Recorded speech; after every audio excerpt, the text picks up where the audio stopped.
रोको आंदोलन होतं, हे आंदोलन च्या अगोदर जे निवेदन दिलं होतं त्या निवेदनामध्ये असं होतं की आरोपीला तात्काळ अटक करा आणि एसआयटी स्थापन करा. तर एसआयटी स्थापन झाली आणि त्या एसआयटी स्थापन केलेल्या मध्ये जे काही कमी जास्त अधिकारी आहेत तर 2 अधिकारी हे कुटुंबाच्या मनावर द्यावे अशी कुटुंबाने विनंती केली.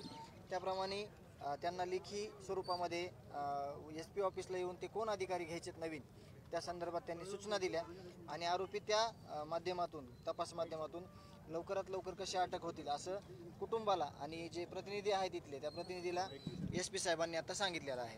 ही मागणी जर मान्य नाही झाली तर पुन्हा टोकाचं देखील आंदोलन करत असल्याचं सांगितलं. नाही, हे जे आजचं आंदोलन होतं हे ज्ञानेश्वरीताईच्या न्यायाची सुरुवात आहे असं माझं मत आहे.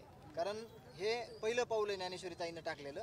ज्ञानेश्वरीताईच्या पाठीमागं गावकरी आम्ही सगळे आणि स्वतः ज्ञानेश्वरीताईनं मागच्या काही दिवसामध्ये एक आव्हान केलं होतं सगळ्यांना.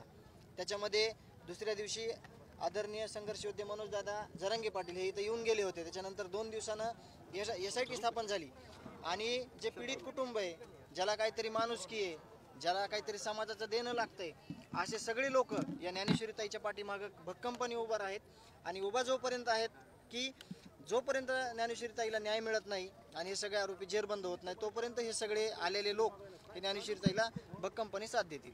ओके.